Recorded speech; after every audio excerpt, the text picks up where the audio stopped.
This is Nicole, and I just want to take a minute to introduce myself and talk a little bit about our farm and the goals for this YouTube channel. I am brand new to YouTube. I've watched YouTube probably for years at this point, but I have never really gotten involved in recording videos myself. So I am learning how things are working. I'm learning how to upload videos, how to edit videos. Right now I have no education whatsoever, not even self-taught, on how to edit videos. So I am just playing this by ear, and y'all are going to just have to bear with me. But I am trying, and I am learning, and I hope that I am able to make this a successful adventure. I am the owner, operator, whatever you want to call it, of Wildflower Valley Farm. We are located in the foothills of East Tennessee, about 45 minutes outside of Knoxville, Tennessee. If you can find the Great Smoky Mountains on the map, or if you've ever been here on vacation, as so many people across the country have, then you have an idea of where we are. We are just about 30 minutes or so, maybe a little less, from where you get off of I-40 to go to the mountains in Sevierville. We are actually in Jefferson County.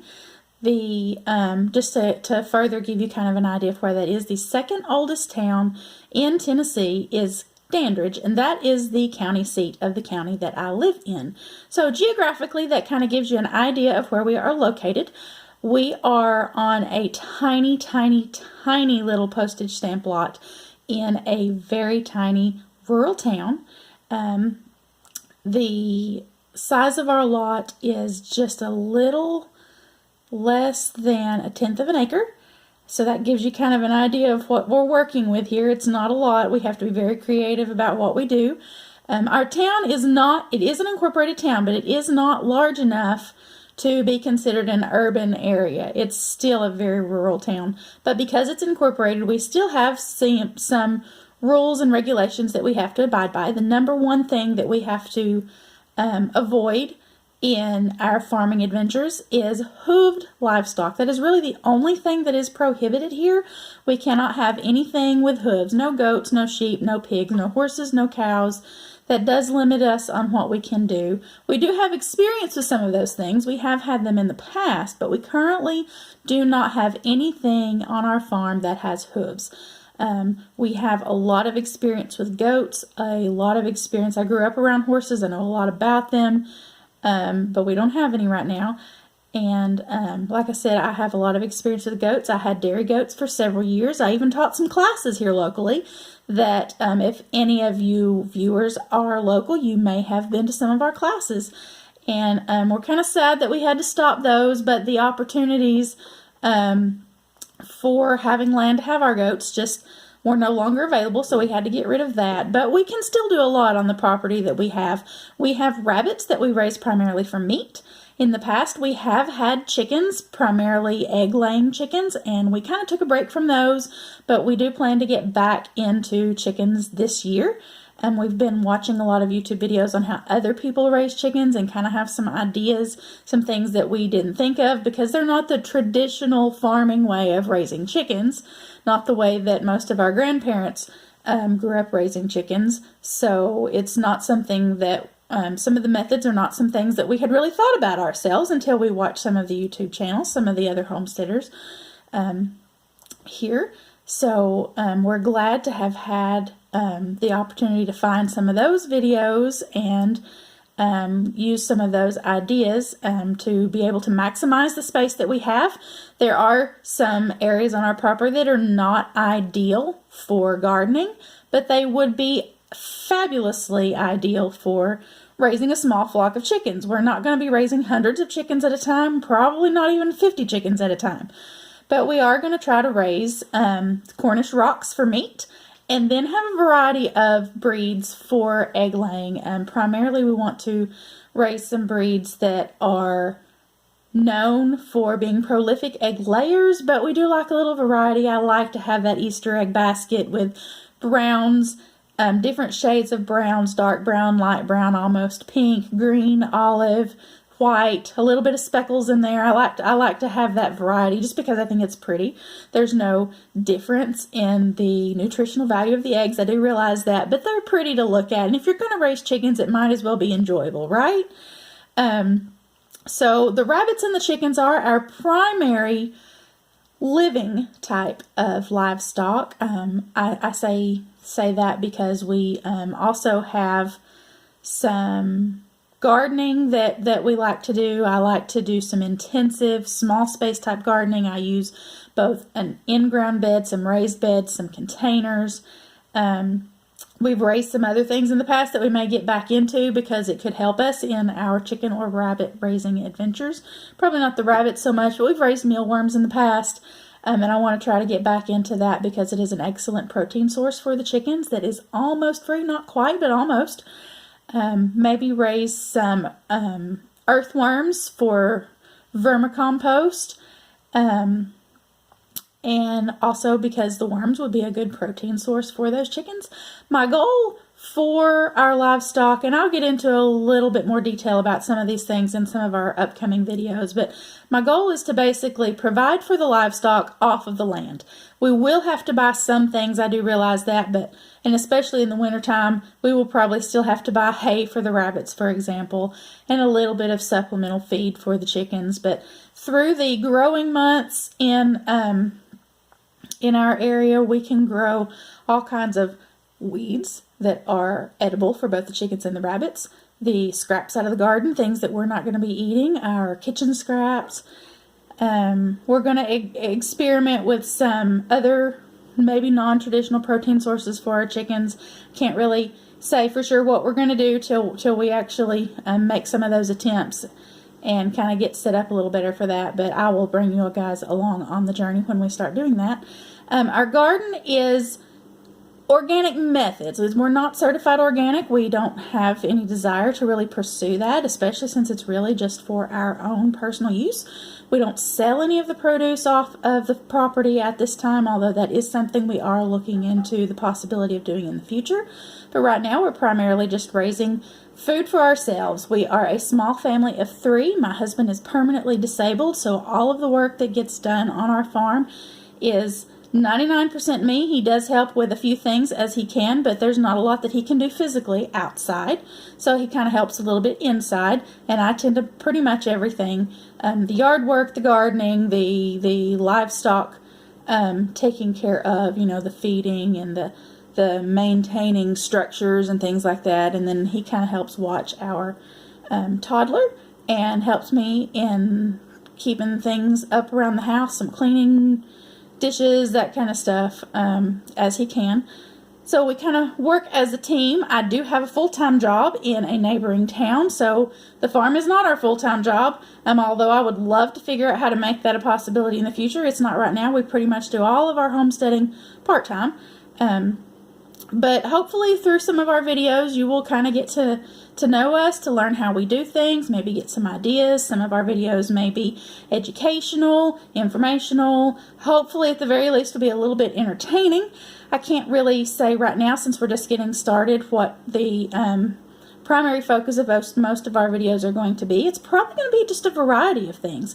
We're probably going to do a lot of gardening information and how we take care of our rabbits and our chickens and just our daily chores and some of the infrastructure building that we're doing, some of the struggles that we have. Norfolk Southern Railroad is literally in our backyard. When I get a chance to do our farm video, I'll show you guys just how close they are.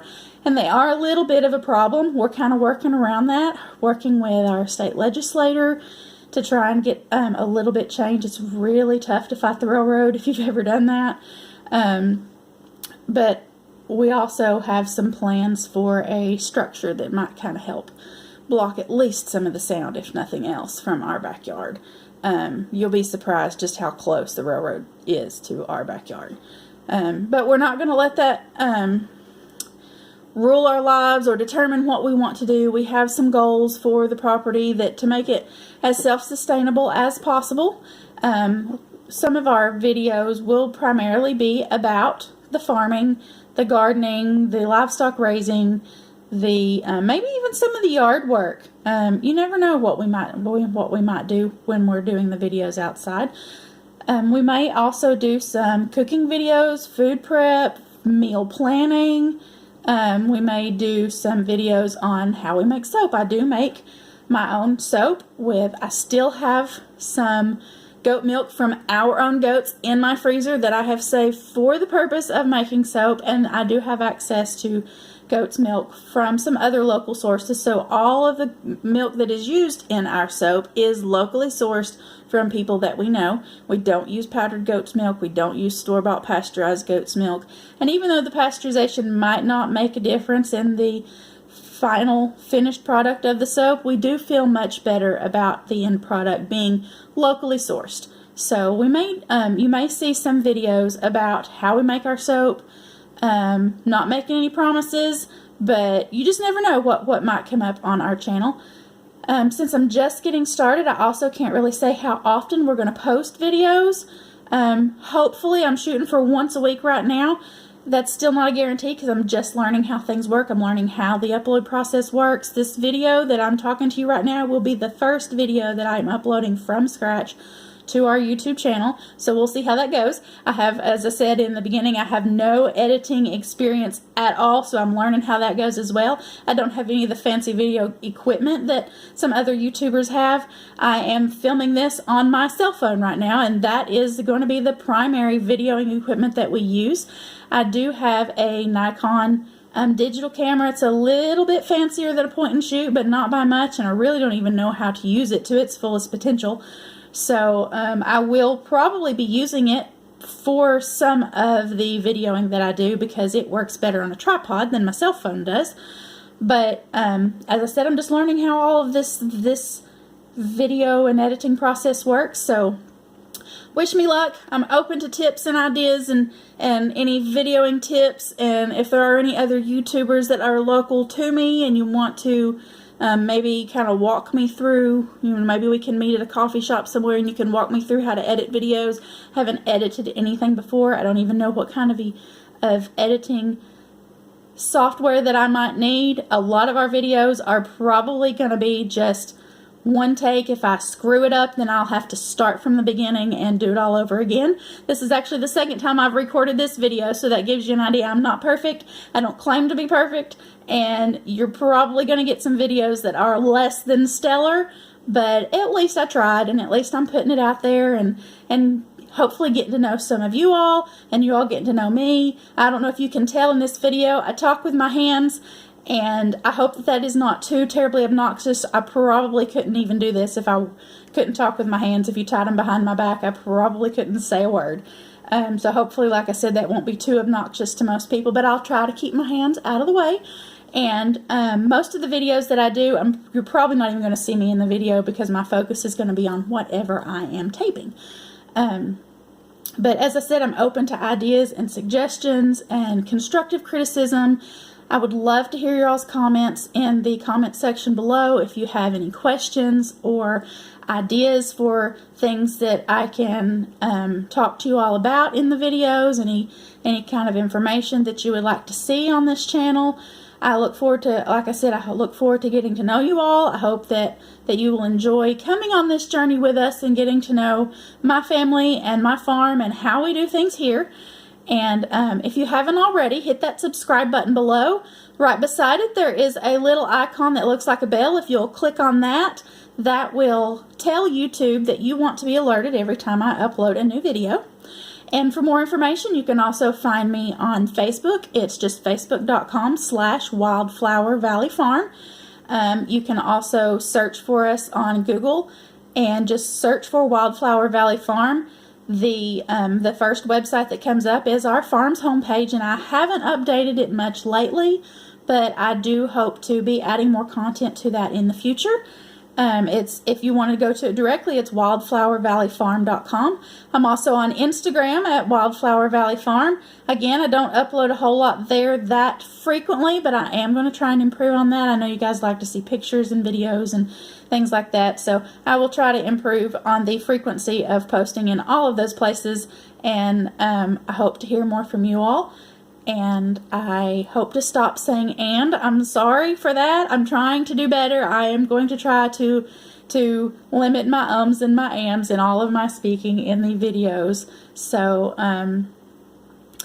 I will talk to you guys later and hope to talk to you again very soon. Thanks.